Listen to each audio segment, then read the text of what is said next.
Oh, hello. Hello, hello, hello. So, lately hindi tayo nakapag-upload at may mga inaasikaso lang. At so yun na nga, isa sa mga inaasikaso natin is yung pag-uusapan natin ngayon. Pero bago lahat, yung view ko, dito tayo sa tabi ng ilog. So, meron tayong inaasikaso na bagong lilipatan nating garahe.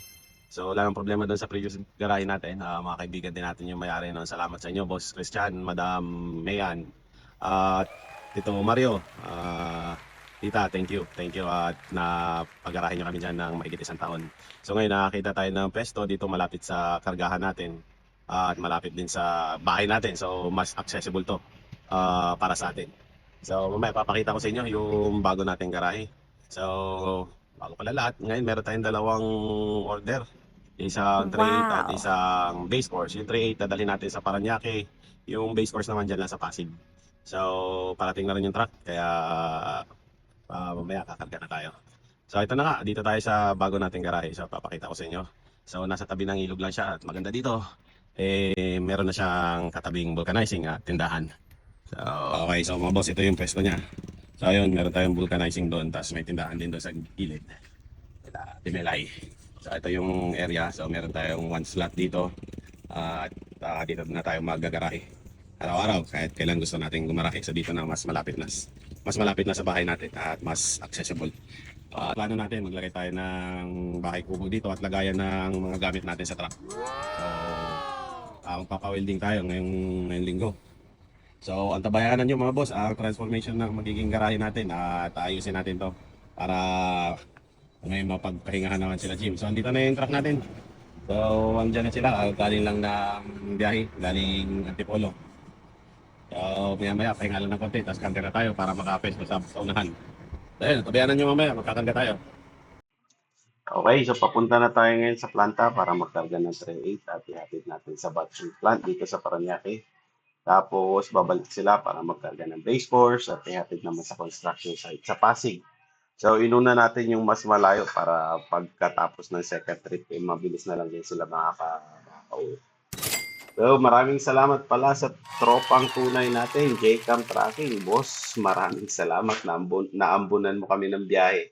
Salamat boss, mabuhay ka hanggang gusto mo.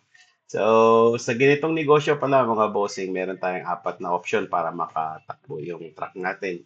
So, yung una, hanap ka ng batching plant. Ang batching plant sila yung may malalaking project gaya ng kalsada, building, tulay. Basta karamihan malalaking project. Kaya pag maayos yung batching plant, lifetime mo na biyahe yan. Ang downside lang ng batching plant is kailangan pasado sa quality control yung materialis na dadalin mo. Pag hindi, malaking problema at maghahanap ka ng paglilipatan. Ito madalas dahilan na natutukod mga truck at inaabot ng ilang araw bago makauwi. Kawawa yung driver at helper pag na-reject yung materialis. Isa pa, matagal ang terms nila sa payment, kaya dapat malalim din yung bulsa mo pang-abono habang nag-aantay ka ng collection. So pangalawa naman, construction site. Volume to pag umorder at kadalasan nakakarami ka ng biyahe. At hindi mahigpit sa quality ng materyales. Downside lang din ito, marami lang ahente nagpapatakbo kaya madalas nagkakagulo.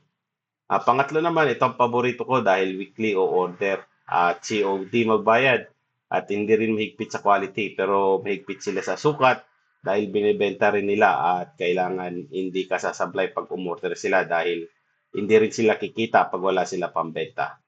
So, sa mga nagbabalak mag-tracking, yung tatlong nabanggit ko, ang hanapin nyo bago kayo bumili ng truck. At hindi rin biro ang monthly amortization kung wala kayong regular na biyahe. Ito na, tuloy na tayo sa planta. At parating na tayo dito, antayin na lang natin yung truck na makarating. So ito, loading tayo ng tray 8. Salamat pala sa may-ari ng planta. Tropang tunay din natin yan.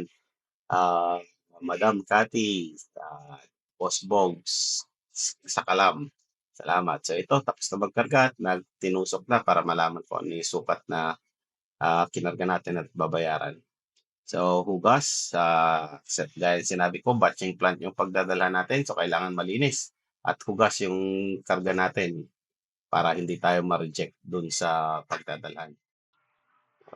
Okay, so ito, linis muna si Jim ng ulo ng truck. Tayo rin ay uuwi na para makapagpahinga.